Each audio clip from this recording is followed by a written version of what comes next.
بسم الله الرحمن الرحيم الحمد لله رب العالمين والعاقبة للمتقين الصلاة والسلام على سيدنا محمد وعلى آله وأصحابه أجمعين أما بعد. Inshallah, we will begin today's session and discourse of Seerat-e-Mustafa sallallahu alaihi wasallam. The previous session we did discuss the first revelation and Khadija radiallahu anha's support to Prophet alayhi salatu wasalam and her comforting words and her help in comforting Prophet alayhi salatu wasalam in every aspect and every possible way she did. Now we're going to be discussing, inshallah, the Tauheed and Risalat. After the first revelation, what was the first hukum that came to Prophet alayhi salatu wasalam? Muslim has done a great deal of detail here in terms of explaining as to what was the first farad or first obligation that was given to Prophet alayhi salatu wasalam. So he mentions that once Prophet alayhi salatu wasalam was given Tauheed and Risalat, then from there, the hukum of salah came. Now, one was to think, wait, salat hukum came in the time of Mi'raj. Yes, absolutely. The 5 obligatory salah for not only just Prophet ﷺ, for the entire ummah came in the time of Mi'raj. And when the time comes, we'll be discussing that in great detail as well.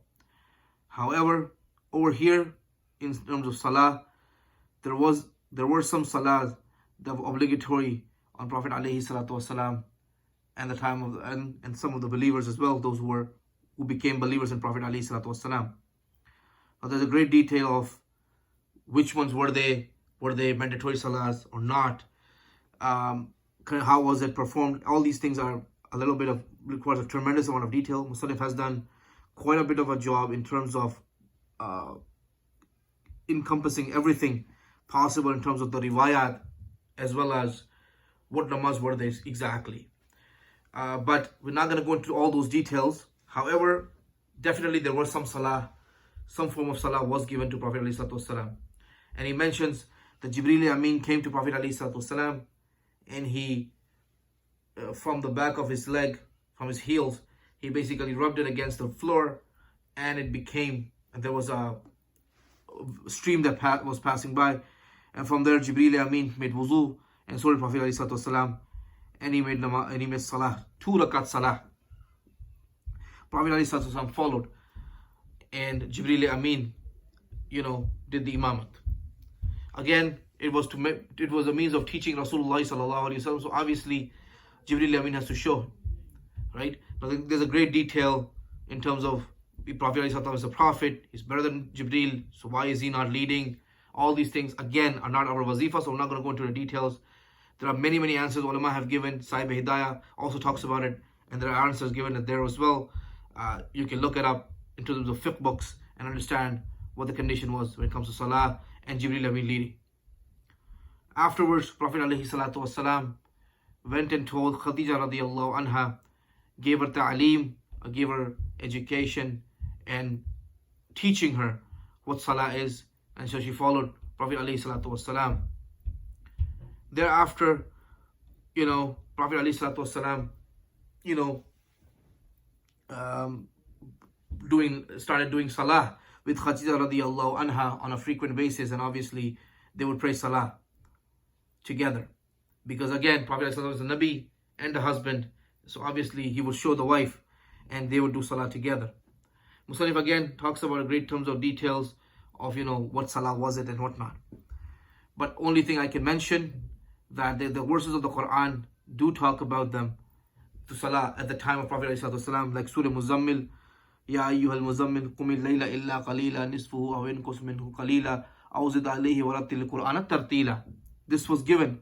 This makes a clear indication of tahajjud namaz, a very explicit indication of tahajjud namaz or qiyamul layl.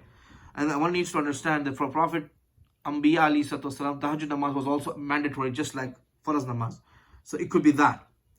Some say that, Allah Ta'ala mentions, سبح بحمد ربك بالعشي والإبكار سبح بحمد ربك قبل طلوع الشمس وقبل غروبها أقم الصلاة طرف النهار. These are many indications. It talks about salah in the morning and salah in the evening. Salah before tulu shams, sunrise, and at the sunset. So again, it's not as to salah as to specific time as we see now, but definitely there was some sort of a salah, and they were mentioned, that was told to Prophet ﷺ to be performed. Then Muslim Rahmatullah alayhi is talking about Sabiqun al-Awwalun, those who embrace Islam, who were the first ones. Now, what is famous out there is something different than what Muslim Rahmatullah is going to mention here. And doesn't mean that is wrong. Some of the things are absolutely true. However, we need to understand the order, and we need to understand the context of how the embracing of Islam comes into play of every single individual that embraced Islam, and what is their maqam and the fazilat in that sense. So obviously, Khadija al-Kubra, being the wife of Prophet ﷺ, and the tahira and pak woman she was, of noble character, she knew who Prophet ﷺ was even before prophethood. And we know the whole story about why she sent Maisara with him for religious expedition, for the business trade. And she knew that from different rahibs that he is that one prophet that is going to come. So she got married to him for that very reason as well. So she obviously, without any doubt, embraced Islam to Prophet ﷺ. And again, I mentioned that she would pray namaz with him.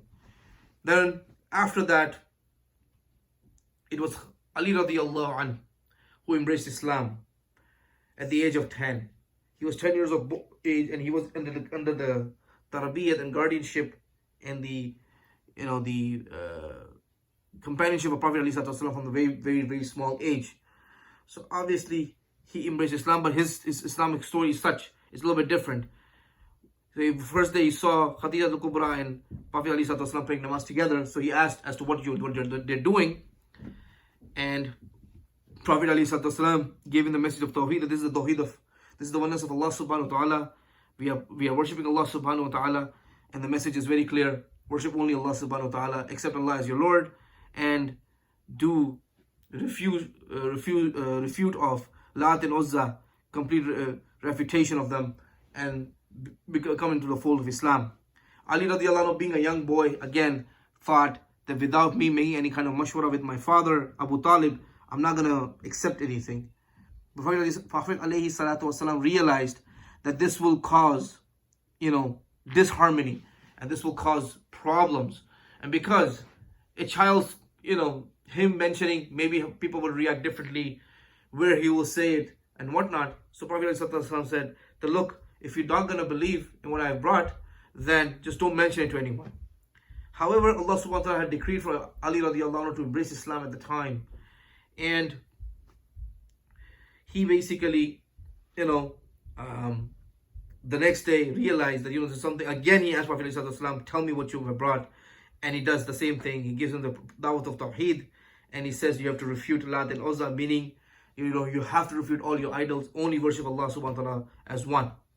So obviously he embraced Islam, but he was told to keep it a secret from his father Abu Talib at this time, because again, this is the very, very beginning of Islam, very, very beginning. Again, nothing has been officially been told to Prophet ﷺ to propagate the message. After which, his slave of Prophet ﷺ, Zayd ibn Haris, embraced Islam and prayed namaz with him. Now, I'm going to mention the virtues at the end of this session, or close to the end of the session. Right now, we're going to talk about the Islam of Abu Bakr radiallahu anhu in great detail. And because there's a lot of things that are attached to Abu Bakr radiallahu anhu here, so we're going to stick to that for today. And for the next session, inshallah, we'll talk about every single Sahabi that embraced Islam that Musannif has mentioned here in details, and their aspirations and whatever. But for today, we're just going to stick to Abu Bakr Siddiq and some of the key things in it.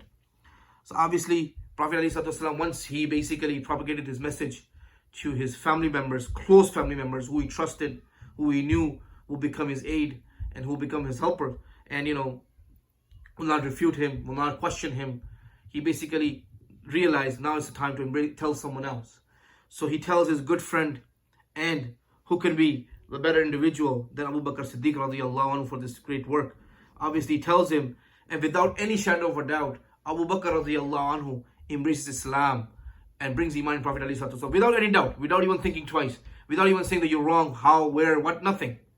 Nothing like that. Absolutely not like the friends of Nuh ﷺ who basically mocked at him, who basically told him, hey, where did you get this nabuwat? Did it come in the daytime?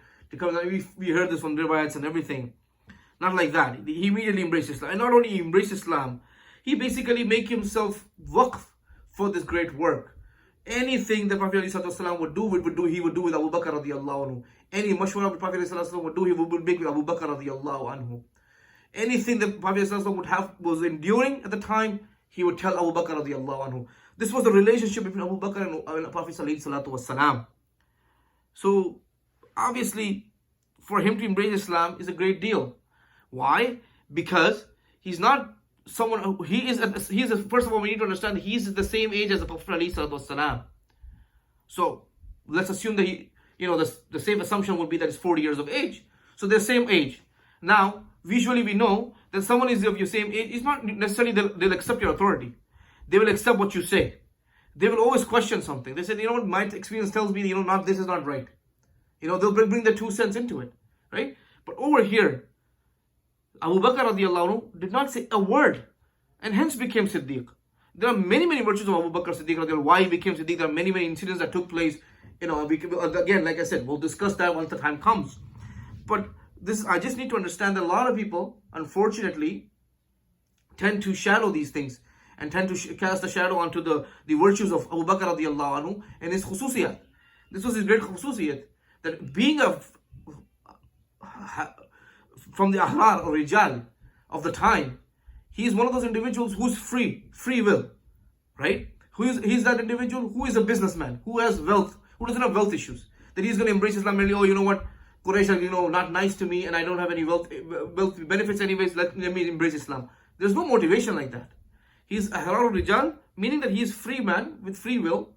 He is self-sufficient in that sense, in terms of economics, in terms of, business. He is someone who is a known person, the same as the Prophet ﷺ. He has no obligation whatsoever to embrace Islam. He embraces Islam with his free will. That is something that is very important.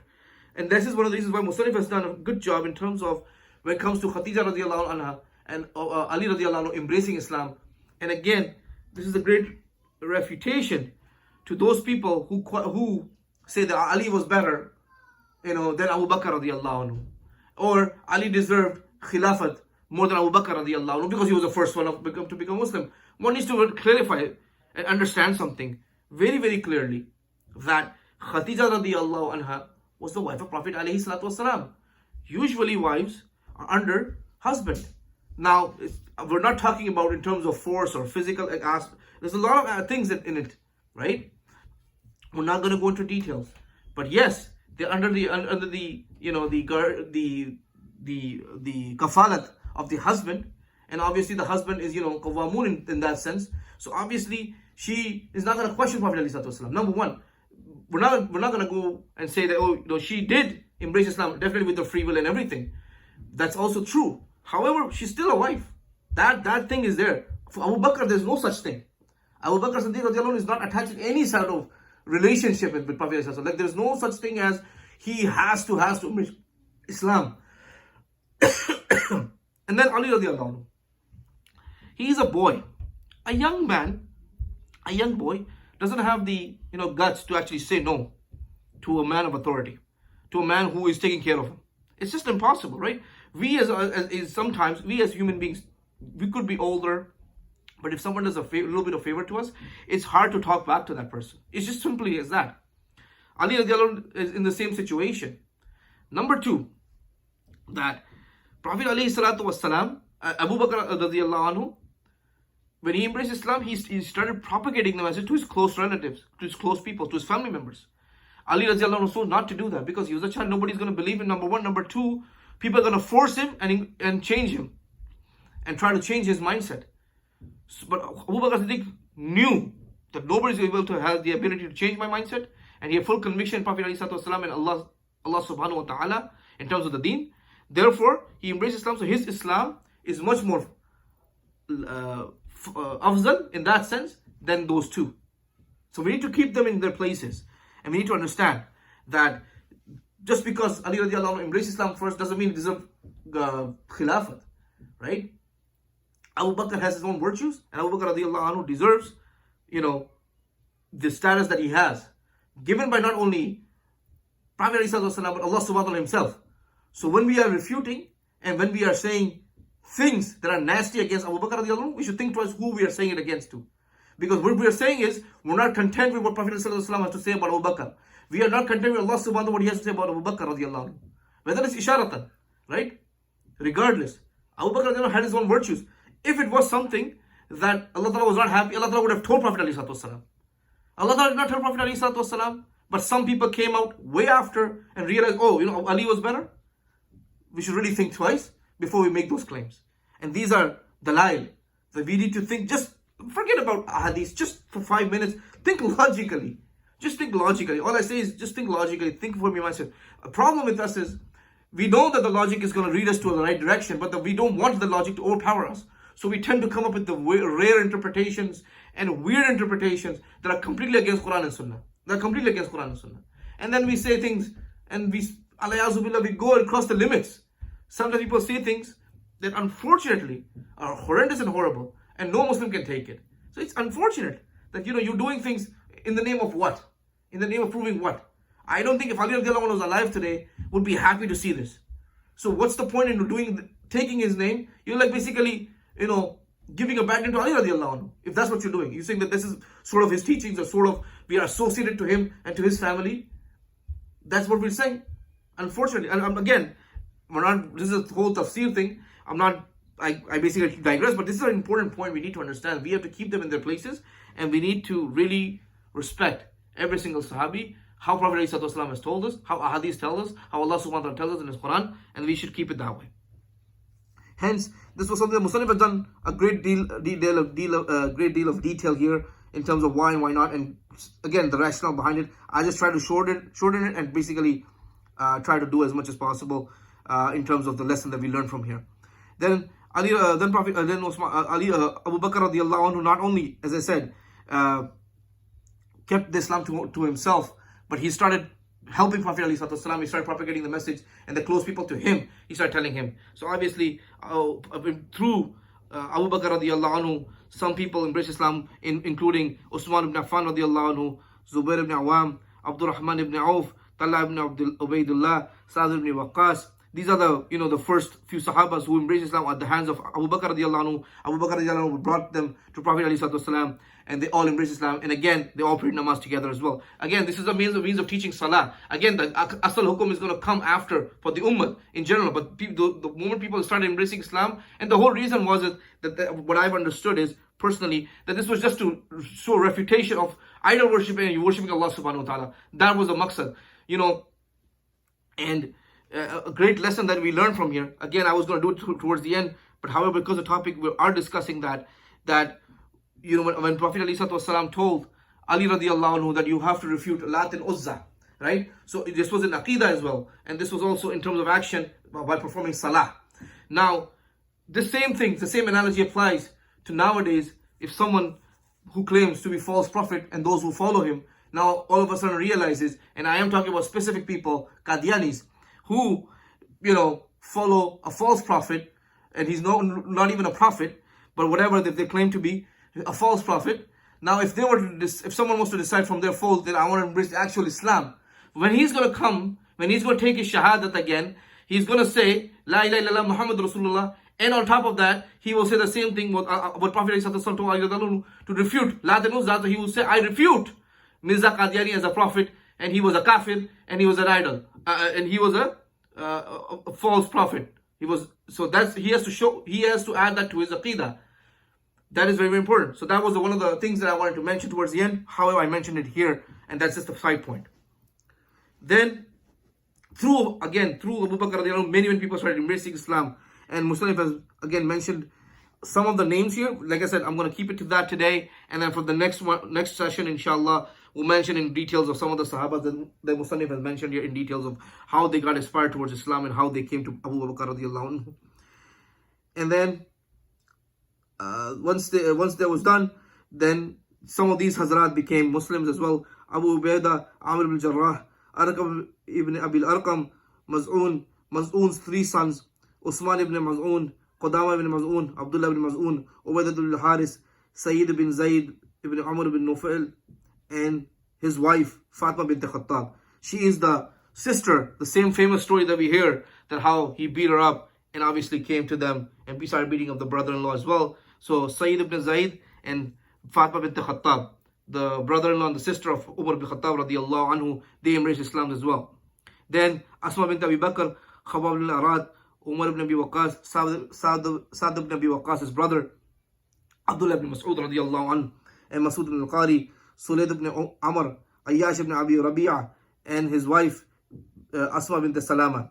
Then Khunais ibn Hazafa, Amr ibn Rabi'ah, and Abdullah ibn Jahash, and his brother Abu Ahmad ibn Jahash. Then Jafar ibn Abi Abdullah and his wife Asma bint Umais, and Hatib ibn Haris and his wife Fatima bint Majlal, and they embraced Islam. So there were many names that Musannif has mentioned here. Again, if I start taking every single name, it's going to get really long.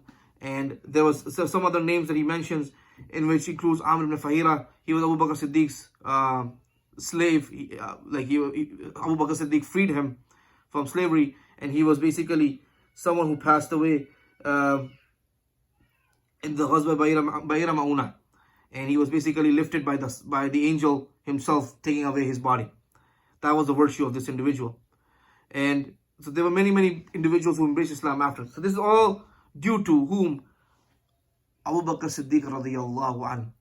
Not only that, there are many things he mentions that Abu Bakr Siddiq, like this is the work of Abu Bakr Siddiq radiyallahu anhu. As-sabiqun al-awwalun, right? It is due to Abu Bakr Siddiq radiyallahu anhu. And people, question and say things about random things about him, which are not only true. This is absolute slander and defamation.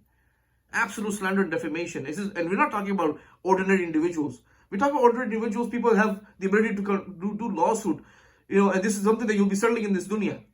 When you do slander of some Sahabi, you'll be dealing with Allah subhanahu wa ta'ala directly. So I don't know how these people have the audacity to do that and challenge Almighty Allah subhanahu wa ta'ala and His authority. That's just, to me personally, it's absolutely absurd. And obviously, they would pray, in the hiding, because again, they were not trying to show to the rest of the Quraysh as to what's going on. However, as I mentioned, Ali radiallahu anhu, because he didn't tell about his Islam to Abu Talib. So one day he was praying with Prophet alayhi salatu wassalam, and Abu Talib passed through that place and he realized something is happening. So he looks, and then he sees that is Ali radiallahu anhu and Prophet alayhi salatu wassalam praying together in some sort of a bush, hiding behind a bush. So he asked, "What are you guys doing?" So Ali radiallahu anhu could no longer hide it, and he mentions that, look, this is the deen of Muhammad sallallahu alaihi wasallam. And then obviously asked Prophet alayhi salatu wassalam, and he tells him the whole thing that that this is the deen that we were told, that this is the deen of our forefathers Ibrahim alayhi salatu wassalam. Same tauheed message, the oneness of Almighty Allah subhanahu wa ta'ala, and Prophet alayhi salatu wassalam gave da'wah to Abu Talib at that time. Now, one thing he mentions over here, that you are more worthy of my nasihat. Prophet alayhi salatu wassalam telling Abu Talib at the time. Question comes, Prophet ﷺ is obviously younger than Abu Talib. Abu Talib is the uncle, is the guardian, obviously father figure, and Prophet ﷺ. So we learn a lesson here. Number one lesson is obviously, a simple answer would be that how come this happened? Obviously, it's the khususiyat of Prophet ﷺ. Prophet ﷺ is a Nabi, and Nabis and Anbiya are wiser than anybody on the face of this earth. Two, other answer would be that if we were to look at it from our perspective as well, that young one giving nasiyah to the old one, absolutely that can happen in the terms of deen. So if your kids are doing deeni work, right, and if you're not, so the son is a tablighi, he does chillas, or he's an alim, he does deeni work, right, and you're not, you don't even pray salah, then it becomes obligatory on the young ones to start doing the message. So in terms of deen, yes, we can. Again, we are not obligated to propagate the amal. Like, that's not our job. Our job is to deliver the message. So if someone is doing tabligh and someone in the household, people, especially the old ones, are not doing even their salah, or not even on deen, right? Or they're doing things against deen. If any aspect I'm talking about, whether it's ma'amulat, ma'asharat, akhlaqiyat, whatever the case may be, you can do nasihat, and you can say that, this is something I can, from the perspective of Shariat, this is permissible and this isn't permissible. So you can do that as well. So this is something we learn as well. Abu Talib obviously knew that the deen was haqq. He did not refute, however, did not accept Islam either. Meaning that he told Prophet ﷺ, look, I will help you as much as I can. Whatever is in my power, I will help you. I'm just not going to leave the dealings of my forefather. Obviously, the story is very, very long. Again, it's going to keep on coming. He did go to Abu Talib many, many times to give da'wat. Even on his deathbed, he tried to give him da'wat and try to change his aqidah. But unfortunately, he did not embrace Islam at the time. Then, the Islam of Jafar ibn Abdullah, Abu ibn Abi Talib also comes into play. That is going to be in our next session. However, very briefly, I'm going to mention that Jafar ibn Abi Talib also embraced Islam after that incident. Hence, there were many, many Sahabas that came to the fold of Islam. But again, we need to understand it was the virtue and the mehnat of Abu Bakr radiallahu anhu. And Abu Bakr radiallahu anhu, I am going to focus on that today and end it at that. That Abu Bakr radiallahu anhu, not only that he helped Prophet ﷺ through his health, meaning physical aspect, not only that he would counsel Prophet ﷺ at the time of need, not only that he went through stresses of Prophet ﷺ, when Prophet ﷺ was going through stresses, he consoled Prophet ﷺ, helped him, and faced every single difficulty and hardship that Prophet ﷺ would go through, he would go through as well. He also supported him financially as well. This was a great virtue of Abu Bakr radiallahu anhu, that his ability to give away his wealth, it's amazing, the amazing stories. And not only the virtue that he brings to the table, it's definitely, he is the first one, right? Definitely, his maqam is such that Umar radiallahu anhu, many, many times, and many riwayats that I've mentioned about him, that Umar radiallahu anhu would tell to Abu Bakr radiallahu anhu, that look, Abu Bakr, I know you're standing, let's just do one thing, that, take all my good deeds of my entire life, you take them all and just give me the good deeds of that night and that time that you spent with Prophet ﷺ at the time of Hijrat. He was willing to trade off his entire deed. Umar radiallahu anhu is no joke either, by the way. He is someone who Prophet ﷺ said that if there was a Nabi after me, it would have been Umar. So just imagine that person is saying to him that just give me those good deeds, the very small good deeds of the small time that you spend with Prophet ﷺ and in the time of Hijrat, and take all my good deeds of my entire life. Just imagine that. This is Umar radiallahu anhu, right? Prophet ﷺ mentioned in a riwayat that Allah subhanahu wa ta'ala, he himself, this is a riwayat as well, Sahih riwayat, that Abu Bakr radiallahu anhu, obviously hardships came to him, big time. And one time, Jibreel Amin would come to Prophet ﷺ, but this time Jibreel Amin came with a different message as well, right? And this is ajib, the riwayat is ajib, that Abu Bakr radiallahu anhu, despite of his hardship, because he had all the wealth, he gave away all the wealth in the path of Allah subhanahu wa ta'ala and gave it to Prophet ﷺ to spend however he wills to, right? So he did not have enough and he became really skinny because obviously they had to go through hardship in terms of food as well, provisions. They were not able to, because the boycott happened and everything, right? And Abu Bakr radiallahu anhu was trying to put his robe together and he did not have anything. He did not have anything. So he puts, he started to put it through the kantas. I'm not sure what they're called. It's not coming to my mind at this point. The pegs or the straws or whatever you want to call it. He was trying to put them together through that, like trying to stitch them together, basically, the rope, so he can cover his sattar.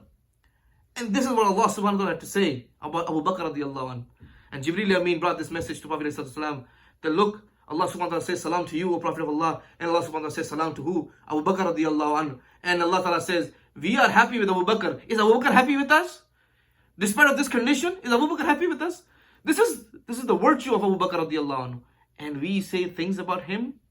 I don't know who could be the more transgressor than these individuals who think that they can run their mouth. And I have heard it with my own 2 ears. I was in Pakistan for 4 years. I have heard it. They used to take their rallies and whatever, I am talking about specific people. Again, I'm not going to name them, but they used to take out their rallies and we used to hear them from madrasa windows, what they had to say.